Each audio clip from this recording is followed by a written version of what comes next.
संजय जी नमस्कार। आगे आपकी हथेली का विश्लेषण करने जा रहा हूँ और मुझे आपकी हथेली पर जो चीज़ सबसे ज़्यादा आकर्षित कर रही है वो है आपका अंगूठा। पहली बात तो अंगूठे की मोटाई, मांसल होना, हट्टा कट्टा होना, लंबा होना। देखिए कितना लंबा है।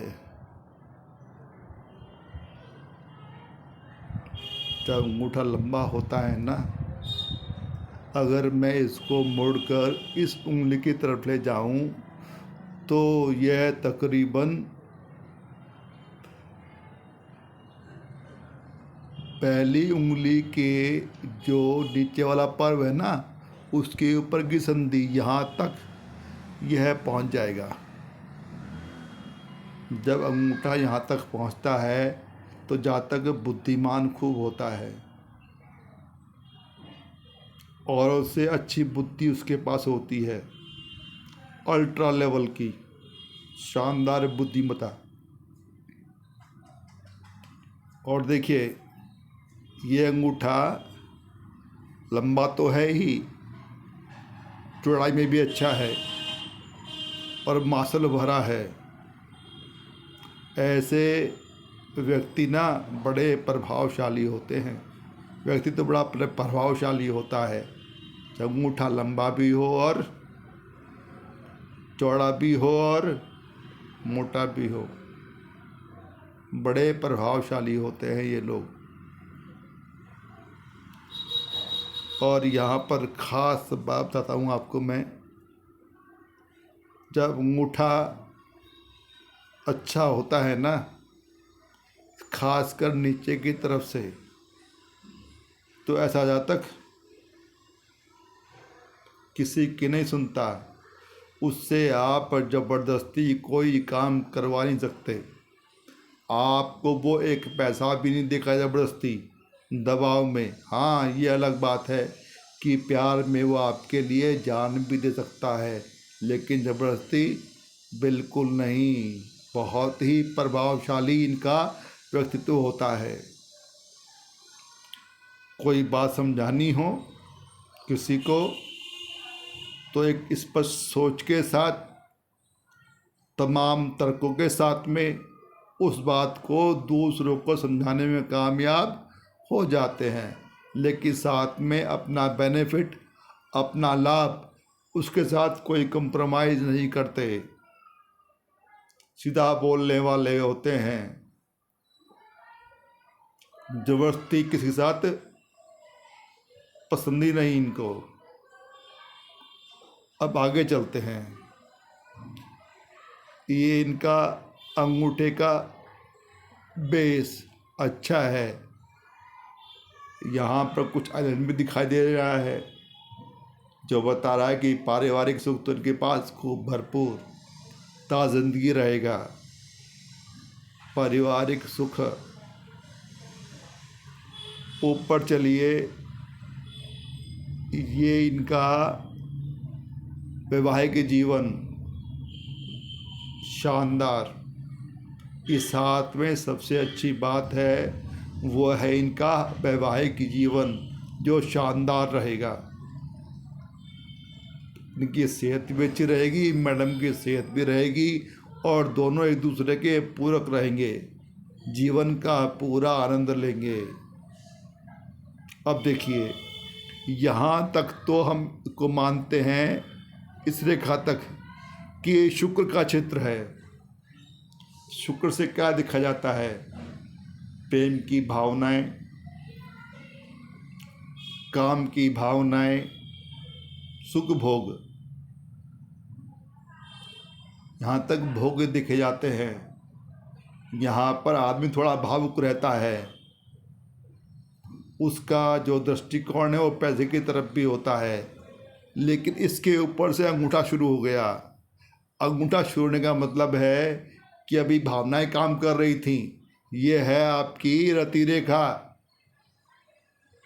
जो आपके वैवाहिक जीवन को दिखा रही है, बड़ा शानदार। लेकिन इसके ऊपर से ये आपका मिड फैलेंज अंगूठे का बहुत अच्छा है। यहाँ पर एक रेखा दिखाई दे रही है, इसको बोलते हैं मंद्रा। और जब मंद्रा हाथ में होती है ना, तो जातक को खूब घुमाती है। लोग कहते हैं ना कि इसके पैरों में तो चक्कर लगे हुए हैं, साइकिल चक्र, ये घूमता ही रहता है। तो आपने बहुत यात्राएं की होंगी, घूमे ही बहुत होंगे आप। ये तो हो गया इनका नीचे वाला मिडिल पर्व, और ऊपर वाला हो गया ये इनका टॉप फैलेंज। नीचे वाला देखते हैं हम लोग आदमी की सोच कैसी है, और ऊपर वाले से देखते हैं इससे हम लोग कि आदमी के पास जोश कितना है, विल पावर, दृढ़ता कितनी है। तो दोनों अच्छे हैं, बैलेंस कर रहे हैं। ऊपर वाला भी अच्छा है, नीचे वाली भी अच्छा है। ऊपर वाला बिल्कुल ऊपर जाकर थोड़ा सा कॉनिक हो गया है। जब कॉनिक होता है ना, तो जातक के जीवन में जो भी उसका उद्देश्य होता है, वहाँ से अपना ध्यान भंग नहीं करता। वो हमेशा उसकी निगाह अपने टारगेट पे रहती है।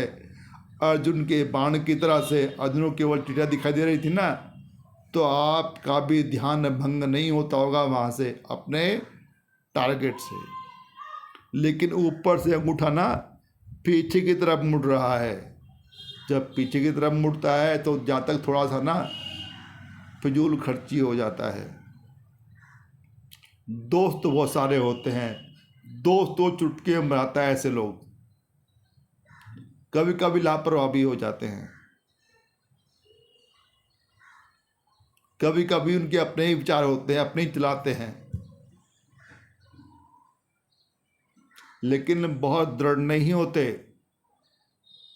हाँ, काम के प्रति जोश बहुत रहता है, और विचार भी आपके अच्छे होते हैं।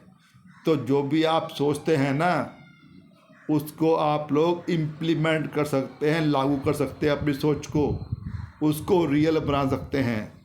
आपके पास क्षमता है। आपका शानदार अंगूठा इशारा कर रहा है कि आपके पास सोच बहुत अच्छी है, और साथ में उस सोच को पूरा करने के लिए आपके पास जो साधन होने चाहिए वो भी हैं। मतलब आपके पास जोश भी है, होश भी है, सोच भी है और जोश भी है। अद्भुत संगम। तो ऐसे जातक को सफलता एवरेज उम्र में मिल ही जाती है। यदि ऊपर वाला पर्व नीचे वाला पर्व अगर मोटाई में और लंबाई में लगभग बराबर हो, जातक सफल होता है। तो लिख के ले लो मुझसे, सफल तो आप होंगे ज़िंदगी में, पक्का पक्का। दो तीन और बात है बताने लायक आपको, जो आपको कुछ खास बनाती हैं, उनका जिक्र बाद में करेंगे। अभी केवल अंगूठे के बारे में। तो फिजूल खर्ची हो, दोस्त बहुत सारे होंगे, दोस्त मिनटों में बनाते हो, कभी कभी लापरवाही कर देते हो, लेकिन बुद्धि सोच बहुत ही अच्छी, रिसोर्स की भी कोई कमी नहीं। अब देखिए, जो ये वाला एरिया है, ये जहाँ जो अंगूठे को ऊपरी पर्व को निचले वाले पर्व से बांटता है, इसको बोलते हैं फल रेखा, यव रेखा। यह चावल के दाने जैसा होता है। एक लाइन ऊपर से आती है घुमाव लेते हुए, एक लाइन नीचे से आती है घुमाव लेते हुए, एक दीप सा बन जाता है। दीप हथेली में अच्छा नहीं होता, लेकिन अंगूठे पर दोनों पर्वों के बीच अच्छा माना जाता है। जब ये होता है तो आदमी के पास धन बहुत आता है, सम्मान बहुत आता है, ज्ञान भी उसको अच्छा होता है, और सबसे बड़ी बात, वो परिवार का बड़ा ध्यान रखता है और सब चीज़ें खुद उसके पास आ जाएंगी। और इसको इतना शुभ माना जाता है कि यदि भाग्य रेखा पर कहीं दोष है तो भी ये वाला यव आपको उस प्रभाव से बचा लेगा। अगर भाग्य साथ नहीं दे रहा है, यहाँ पर रेखा अच्छी है, तो ये आपको हर संकट से उबार लेगी, आगे बढ़ा देगी।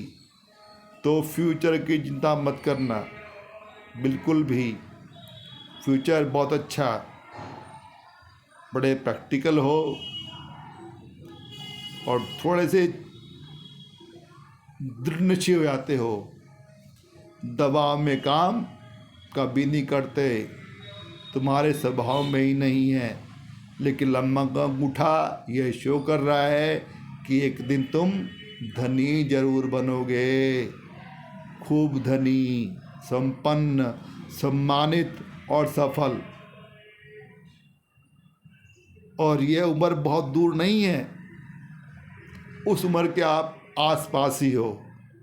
मैं और इसको नज़दीक करता हूँ और यहाँ साइलेंट खत्म करता हूँ। पहले मैं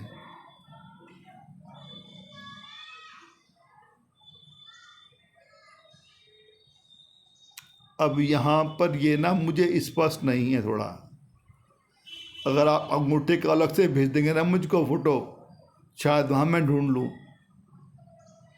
यह है बिल्कुल दोष रहित होना चाहिए, फिनिक्स आई बोलते हैं इंग्लिश में। बहुत ही शुभ। हथेली में सूर्य पर्वत पर फिश का बनना, मछली का बनना, अंगूठे के बीचों बीच इस दीप का बनना, ये बहुत बहुत बहुत ही शुभ चिन्ह है। लेकिन अगर मेरे पास अकेला अंगूठे का पोज हो तो मैं और बेहतर ढंग से बोल सकता हूँ। हाँ, यहाँ थोड़ा उभार है, वो गुस्से में ना आप अनियंत्रित हो जाते हो और तब आप गुस्सा आपका बहुत ही घातक हो सकता है। आप आगे पीछे की परवाह नहीं करते, किसी पर बुरी तरह से हमला भी कर सकते हो, किसी को घातक चोट भी पहुंचा सकते हो। तो गुस्से से बचना। वो तो मंगल दिखा रहा है, वो डेवलप है, तो गुस्सा बहुत आता है।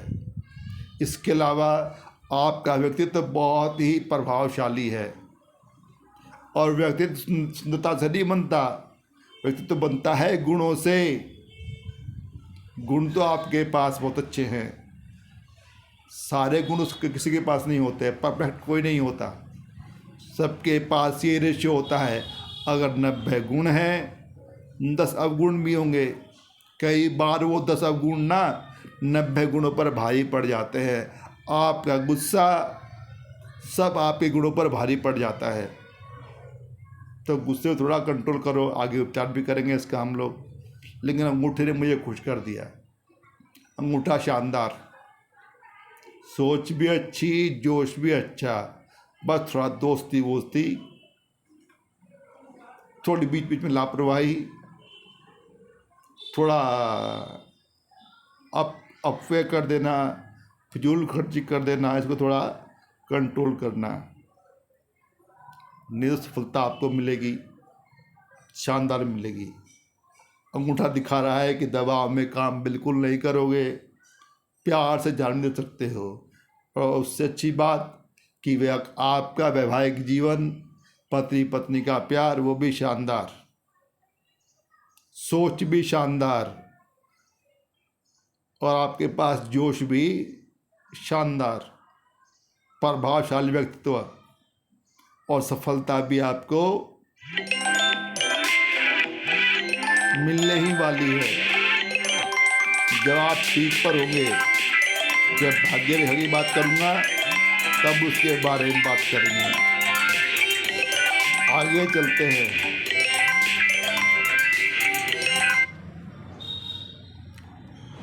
आगे अगर मैं इसको छोटा करूं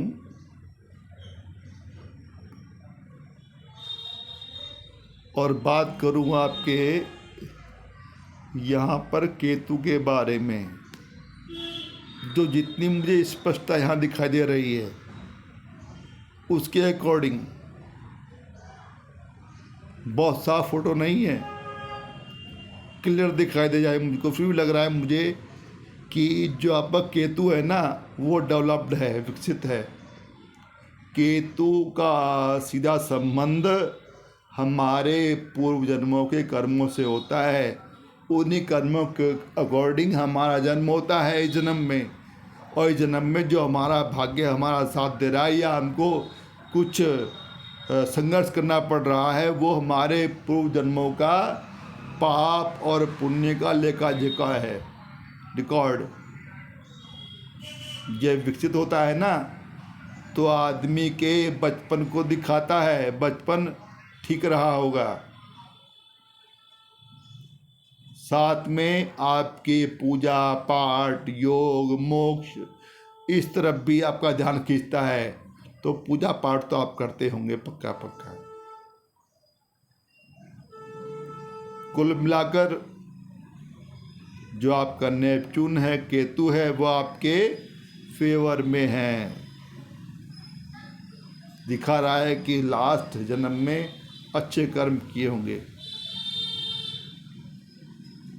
क्योंकि आपके पास आपके हाथ में कई चीज़ें बहुत अनुकूल हैं, कई चीज़ थोड़ी सी एडवर्स हैं, थोड़ी अच्छी नहीं है, लेकिन कई चीज़ें बहुत ही अच्छी हैं, जैसा आपका अंगूठा। तो अगर मुझे फ़ोटो क्लियर मिल जाएगा तो और स्पष्ट तरीके से देख सकता हूँ मैं, लेकिन यहाँ से मुझे लग रहा है कि केतु अच्छा है, तो बचपन तो सही बीता होगा ठीक ठाक, और पूजा पाठ योग साधना मोक्ष इन सब में काफ़ी रुचि होगी, मतलब धर्म और अध्यात्म में अच्छी रुचि आपकी होगी, पूजा पाठ में खूब मन लगेगा आपका। आगे चलिए, अब ये आता है आपका राहु का क्षेत्र, मंगल का क्षेत्र, राहु ग्रह।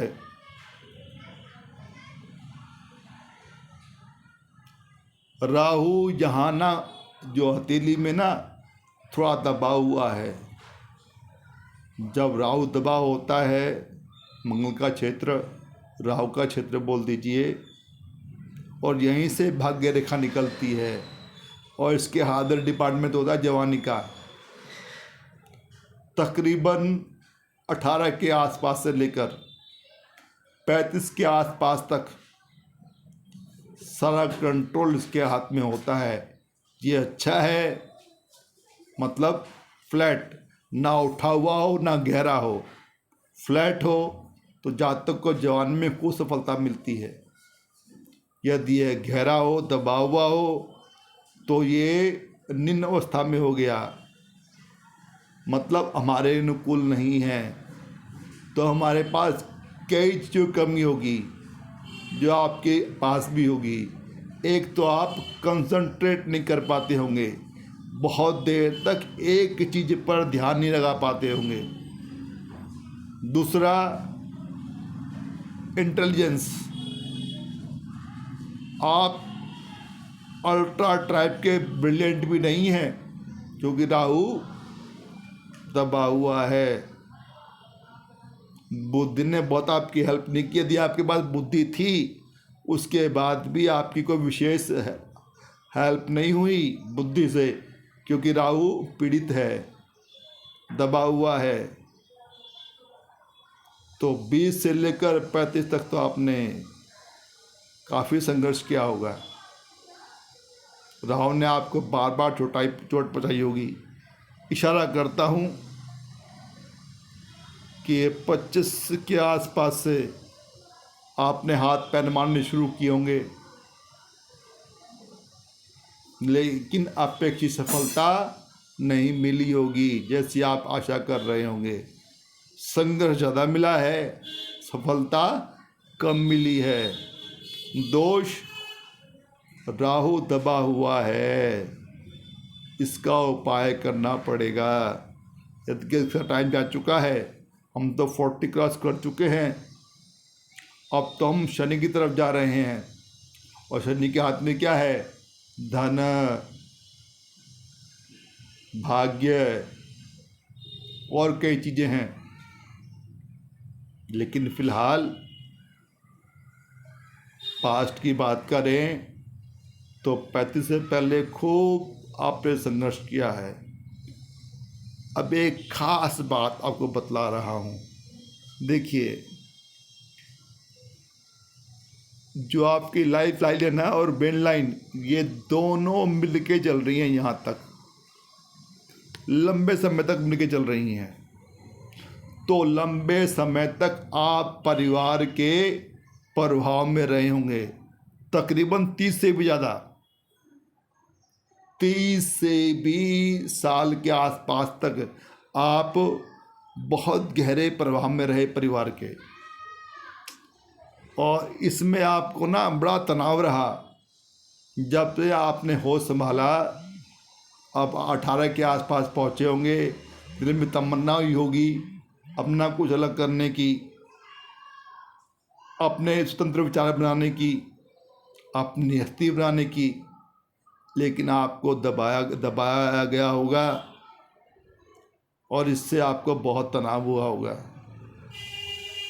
हो सकता है जब ये रेखा, दोनों रेखाएं, बुद्धि रेखा और जीवन रेखा, बहुत लंबे समय तक मिलके साथ चलें तो जातक बहुत ही सेंसिटिव बन जाता है, बहुत ही संवेदनशील, बहुत ही भावुक भी बन जाता है।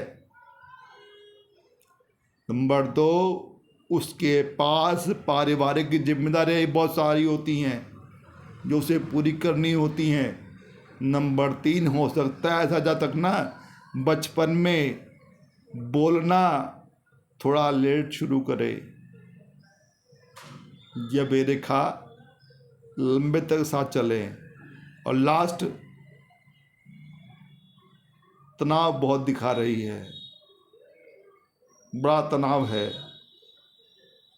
30 तक तो आपने लगभग जीवन जिया ही नहीं, परिवार के गहरे प्रभाव में रहे, उनके अकॉर्डिंग चले।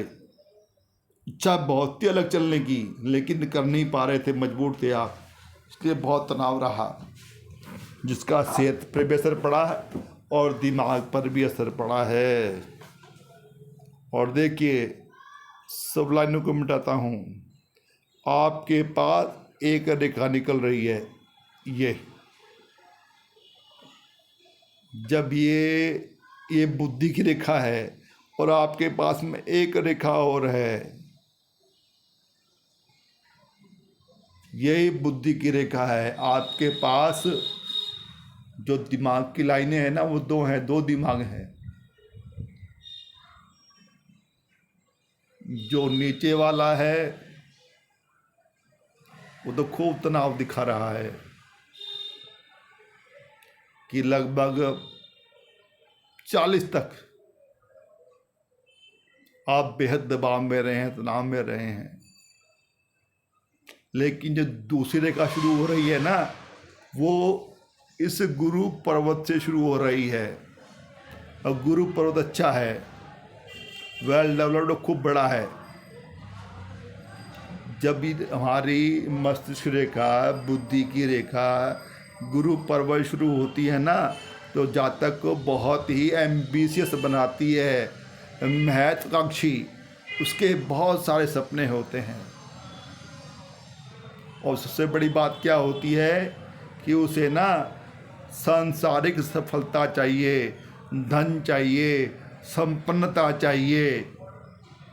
वो मानता है कि धन कमाया है, आप धनी हैं तो आपके पास में योग्यता भी है, आप सफल भी हैं। यदि आपके पास कितनी भी योग्यता है, धन नहीं कमाया तो आप जीरो।